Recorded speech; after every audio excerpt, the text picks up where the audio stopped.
দেখেন ভাড়ার অবস্থা দেখেন, 10.5 কিলো রাস্তা ভাড়া আইছে মাত্র 161 টাকা। এই হলো উবারে কিছু কিছু ট্রিপের অবস্থা, কি বলবো আর।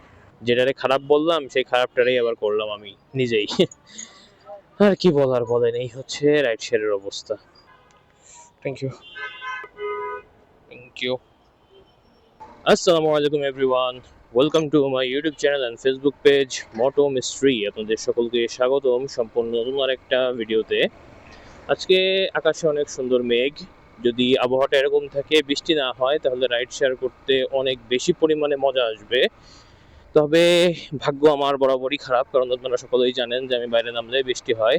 অন্য দিন যা হোক একটু রোদ থাকে, তারপরে মেঘ করে বৃষ্টি আসে, আর আজকে তো স্বয়ং মেঘই আসে আগে আগে হাজির। সো যাই হোক, চলুন দেখা যাক আমরা আজকে সারাদিনে কতক্ষণ রাইড শেয়ার করতে পারি, কতক্ষণ বৃষ্টির মধ্যে দাঁড়ায় থাকতে হয়। সব মিলায়ে আজকে রাইড শেয়ারটা অনেক ভালো হবে যদি বৃষ্টিটা না হয়। তাহলে ঘড়ির কাঁটায় এখন সময় সকাল 8টা বেজে 41 মিনিট। আজকেও বরাবরের মতো দেরি হয়ে গেছে বাসার থেকে বের হতে হতে। প্রত্যেকবারই টার্গেট থেকে 7:30টার ভিতর বের হবো, বাট কোনোবারই সেটা সফল হয়ে ওঠে না বিভিন্ন কারণে। যাই হোক না কেন, চলুন বেশি দেরি না করি, শুরু করা যাক আজকের ভিডিও। তবে ভিডিও শুরু করার আগে যারা ইউটিউব চ্যানেল থেকে ভিডিওটা দেখছেন তারা অবশ্যই ইউটিউব চ্যানেলটিকে সাবস্ক্রাইব করে দিবেন, এবং যারা ফেসবুক পেজ থেকে ভিডিওটা দেখছেন তারা অবশ্যই ফেসবুক পেজটিকে ফলো করে দিয়ে আমাদের পাশে থাকবেন। আর বেশি কথা না বাড়াই, চলুন শুরু করা যাক আজকের ভিডিও।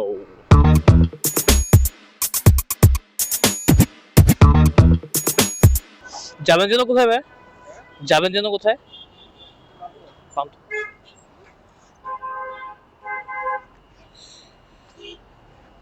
ঘড়ির কাঁটায় সময় যখন সকাল 9টা বেজে 24 মিনিট, তখন নিয়ে নিলাম আমরা আজকের দিনের প্রথম ট্রিপটা বাইতে আমাকে অনেক দূর আসা লাগছে।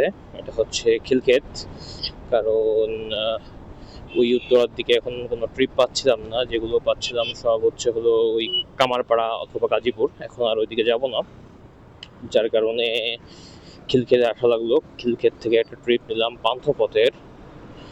সো দেখাচ্ছে যে 9টা 48 পর্যন্ত সময় লাগবে। তবে যেহেতু আমরা বিজয় সরণি হয়ে যাব ওইখানকারই, প্লাস হচ্ছে বনানীতে একটা জ্যাম থাকে, সবকিছু মিলায় চলুন দেখা যাক কত সময় লাগে।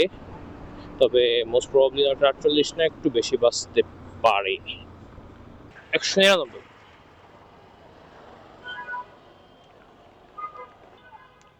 Thank you. ঘড়ির কাঁটায় সময় যখন 9টা বেজে 55 মিনিট, শেষ করলাম আজকের দিনে আরও একটা ট্রিপ। বলছিলাম আমি যে 9টা 48-এর মধ্যে আসা সম্ভব না, কারণ রাস্তায় জ্যাম আছে। যাই হোক, এখন আমরা ট্রিপটা নিয়েছিলাম 9টা বেজে 21 মিনিটে, সেটা তো বলছি। আর হলো দূরত্ব ছিল 10.94 কিলো, ভাড়া এসেছে 199 টাকা 82 পয়সা। এখন দেখা যাক আমরা নেক্সট ট্রিপ আবার কখন পাই। যাবেন যেন কোথায় ভাই?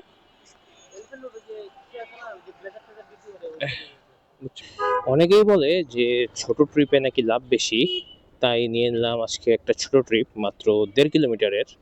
উবারে যে যাবে হচ্ছে গ্রিন রোড থেকে এলিফ্যান্ট রোড। সো যাই, আগে ট্রিপটা কমপ্লিট করি, তারপরে ট্রিপের ডিটেলস আপনাদেরকে জানাচ্ছি। 76 টাকা।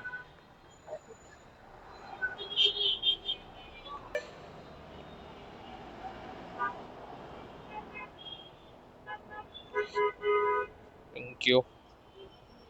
কমপ্লিট করলাম ছোট্ট একটা ট্রিপ, যেমনটা বলছিলাম, মাত্র 1.80 কিলো, ভাড়া এসেছে 76 টাকা। নিয়েছিলাম গ্রিন রোড থেকে এলিফ্যান্ট রোড। আর দেখি আমরা নেক্সট ট্রিপ আবার কখন পাই। যাবেন যেন কোথায় ভাই? কমলা।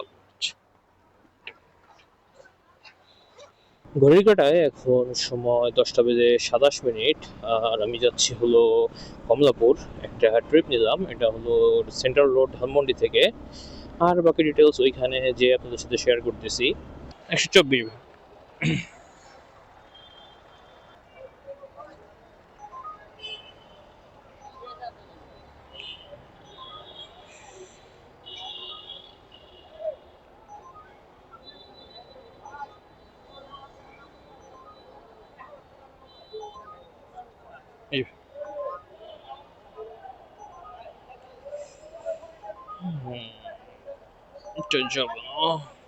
দেখেন দেখেন ভাড়ার অবস্থা দেখেন, 10.5 কিলো রাস্তা ভাড়া আইছে মাত্র 161 টাকা। এই হলো উবারে কিছু কিছু ট্রিপের অবস্থা, কি বলবো আর। আলহামদুলিল্লাহ কমপ্লিট করলাম আজকে দিনে আরও একটা ট্রিপটা নিয়েছিলাম সেন্ট্রাল রোড থেকে, আসলাম হলো কমলাপুর রেলওয়ে স্টেশন। 5.53 কিলো দূরত্ব, 124 টাকা ভাড়া। আর দেখা যাক আমরা নেক্সট ট্রিপ এখন কখন পাই। সৈনিক ক্লাব যাবেন না? আচ্ছা আচ্ছা, বনানী। আলহামদুলিল্লাহ কমপ্লিট করলাম আজকের দিনে আরও একটা ট্রিপটা নিয়েছিলাম কমলাপুর থেকে আসলাম হলো বনানী। টোটাল দূরত্ব ছিল 10.09 কিলো। ভাড়া এসেছিল 194 টাকা, পাঠায় নেট কমিশন কাটছে 29 টাকা, যাত্রীর ডিসকাউন্ট ছিল 39 টাকা। সুতরাং এই ট্রিপ থেকে টোটাল আর্নিং 165 টাকা 68 পয়সা। একটু আগে বলতেছিলাম উবারে যে 10 কিলো তো রাস্তায় 165 টাকা ভাড়া, আবার সেই পাঠাওতে সেই একই জিনিস নিয়ে আসলাম। মানে কি বলবো বলেন, যেটারে খারাপ বললাম সেই খারাপটারই আবার করলাম আমি নিজেই। আর কি বলার বলেন, এই হচ্ছে রাইড শেয়ারের অবস্থা। যাই হোক, দেখা যাক আবার নেক্সট ট্রিপ কখন পাই। যাবেন যেন কোথায় ভাই? যাবেন যেন কোথায়?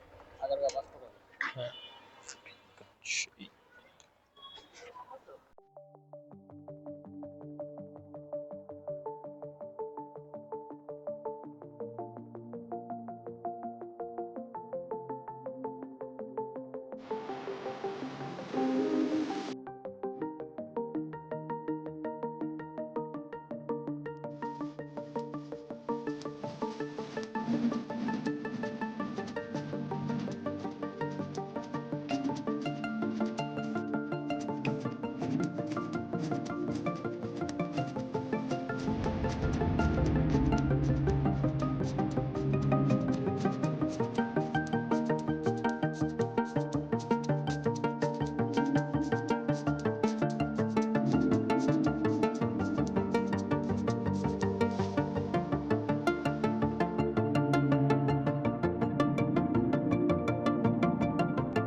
আলহামদুলিল্লাহ কমপ্লিট করলাম আজকের দিনের আরও একটা ট্রিপটা নিয়েছিলাম নতুন বাজার থেকে আসলাম হলো আগারগাঁও।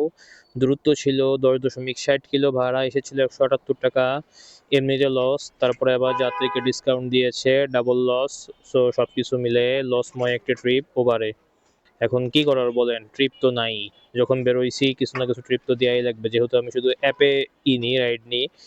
এই জন্য হচ্ছে হলো এই অবস্থা। সো বর্তমান রাইড শেয়ারিংয়ে যারা অ্যাপ ভিত্তিক করতে চান তাদের জন্য এটা একটা লেসন যে এমনিতেও কম ট্রিপ, মানে ট্রিপ তো কমই, হ্যাঁ ঠিকই তো বললাম যে ট্রিপ কম প্লাস হচ্ছে ভাড়া কম। এটা তো একটা লসের কাহিনীই আছে। আরেকটা কাহিনী হচ্ছে কি, এই যে যাত্রীরা ডিসকাউন্ট দিয়ে আমাদের ডাবল লস করে। হ্যাঁ, এখন পাঠাওতে দিলে সেটা তাও মানা যায়, বাট এখানে মানে কিভাবে কি সেটাই একটা বড় বিষয়। পাঠাও তো ডাকছিলেন না? যাবেন হচ্ছে ধানমন্ডি। 95।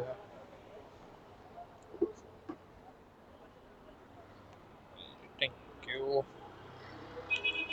ঘড়ির কাঁটায় সময় যখন 1টা বেজে 5 মিনিট, শেষ করলাম আজকের দিনের আরও একটা ট্রিপটা নিয়েছিলাম 12টা 50-এ। নিয়েছিলাম হচ্ছে আগারগাঁও থেকে আসলাম হলো ধানমন্ডি 27। টোটাল দূরত্ব 4.60 কিলো, যদিও এটা 4 কিলো দূরত্ব আসলে, ঠিক আছে 4.60 না 4 কিলো। ভাড়া এসেছিল 114 টাকা, যাত্রীর ডিসকাউন্ট ছিল 22 টাকা, পাঠায় নেট কমিশন কাটছে 17 টাকা 20 পয়সা। সুতরাং এই ট্রিপ থেকে আমাদের টোটাল আর্নিং দাঁড়ালো 97 টাকা 45 পয়সা। আর একটা টিপস, চেষ্টা করবেন পাঠাওয়ের যেই 15% 10% যে কমিশনটা থাকে, মানে কোথায় প্রথম 4টা ট্রিপ ছোট ছোট দেওয়ার। এতে করে কি হবে যে কমিশন রেটটা আর হচ্ছে আপনার যে ভাড়া সেটা হচ্ছে এমনভাবে কাটাকাটি হবে যে আপনার একটু লস কম হবে, ঠিক আছে? সো প্রথম 4টা ট্রিপ একটু ছোট দেওয়ার চেষ্টা করবেন, এর পরের গুলো হচ্ছে ইচ্ছা মতো বড় দেবেন। ভাই পাঠাতে ডাকছিলেন না? যাবেন যেন কোথায় ভাই? আচ্ছা 170 ভাই। 100, ও আচ্ছা আচ্ছা। আচ্ছা ভাই, ধন্যবাদ। থ্যাংক ইউ ভাই। আলহামদুলিল্লাহ কমপ্লিট করলাম আজকে দিনের আরো একটা ট্রিপটা নিয়ে আসলাম ধানমন্ডি থেকে আসলাম হলো হাতের ঝিল 9.37 কিলো ছিল দূরত্ব, ভাড়া এসেছিল 185 টাকা 95 পয়সা, যেখান থেকে যাত্রীর ডিসকাউন্ট ছিল 18 টাকা 90 পয়সা।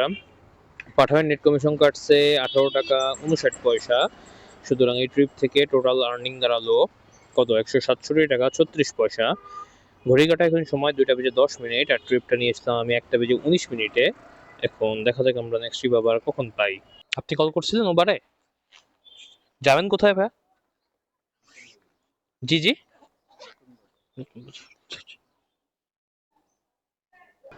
90 টাকা।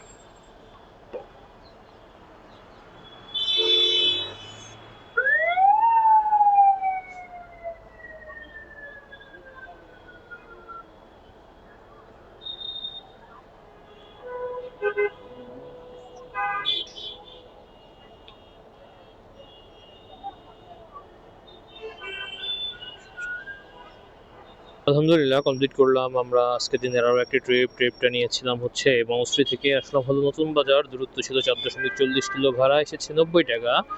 ট্রিপটা নিয়েছিলাম 2টা বেজে 38 মিনিটে এবং শেষ করলাম হচ্ছে 3টার সময়। এদিক দিকেই যা বেরো নাকি এদিক দিয়ে বেরোতে হবে?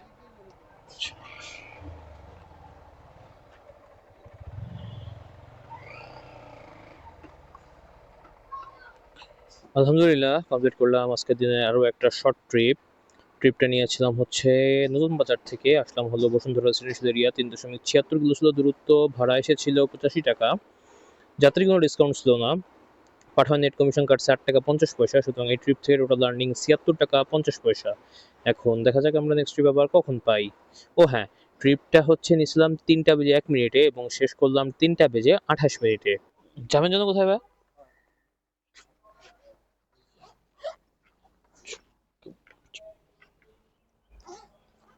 140। হ্যাঁ, লাস্ট ট্রিপটা শেষ করার পরে অনেকক্ষণ বসেছিলাম, এরপরে আরেকটা ট্রিপ ঢুকলো 4টা 22 মিনিটে। ট্রিপটা ছিল বনানীর, নিয়েছিলাম বসুন্ধরা থেকে, দূরত্ব ছিল 7.07 কিলো, ভাড়া এসেছে 140 টাকা 33 পয়সা। আর এখন ঘড়িতে সময় 4টা বেজে 44 মিনিট, সরি কেবল 45 হয়ে গেল। লাস্ট ট্রিপটা বনানীতে দেওয়ার পরে আর কোনো ট্রিপ যেহেতু ঢুকতেছে না, আর ইদানিং আমার অ্যাকাউন্টের এটা সমস্যা কিনা আমি সঠিক জানি না, যে 5টার পরে আর ট্রিপ ঢুকতেই চায় না। আর ঢুকলেও এমন এমন ট্রিপ ঢুকে যেগুলো যাওয়ার মতো না, বিশেষ করে ইন্টারসিটি ট্রিপ ঢুকে যেগুলোতে অনেক অনেক কম ভাড়া দেখায়। সো যা হোক, এটা আমি একটু খতিয়ে দেখবো, তারপরে আপনাদেরকে জানাবো এই বিষয়ে। আজকের ভিডিওটা ছিল এই পর্যন্তই, তো চলুন দেখানো যাক আজকের দিনের যে ডিটেলস।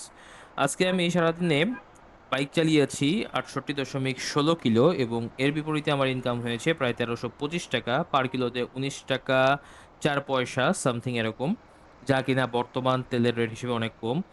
আর যেই ট্রিপগুলো দিলাম সেগুলো দেখলেন, অধিকাংশ ট্রিপই হচ্ছে আপনার লস করে দেওয়া লাগতেছে ইদানিং। এই হচ্ছে বর্তমান রাইড শেয়ারের অবস্থা। যা হোক, এটা নিয়ে আমি আমার আগের ভিডিওতেও আপনাদেরকে বলছি যে রাইড শেয়ারের বর্তমান অবস্থা কি। দেখা যাক কতদিনে এরকম অবস্থা চলে, তবে বেশি দিন যদি এরকম চলতেই থাকে তাহলে হয়তো বা রাইড শেয়ার পেশা আর করা হয়তো বা হবে না আমাদের। তখন হয়তো বা অন্য কোনো দিকে শিফট হতে হবে, এই জিনিসটা হয়তো বা ছেড়ে দিতে হবে। তো যাই হোক, যদি ভিডিওটা ভালো লেগে থাকে তাহলে অবশ্যই ভিডিওটাতে একটা লাইক করে দিবেন, এবং যারা ইউটিউব চ্যানেল থেকে ভিডিও দেখছেন তারা অবশ্যই ইউটিউব চ্যানেলকে সাবস্ক্রাইব করে দিবেন, এবং যারা ফেসবুক পেজ থেকে ভিডিও দেখছেন তারা অবশ্যই ফেসবুক পেজটিকে ফলো করে দিবেন। এবং যতক্ষণ পর্যন্ত আমি নতুন কোনো ভিডিও নিয়ে না আসি ততক্ষণ পর্যন্ত সবাই ভালো থাকবেন, সুস্থ থাকবেন এবং মোটো মিস্ট্রি এর সাথেই থাকবেন। বিদায়।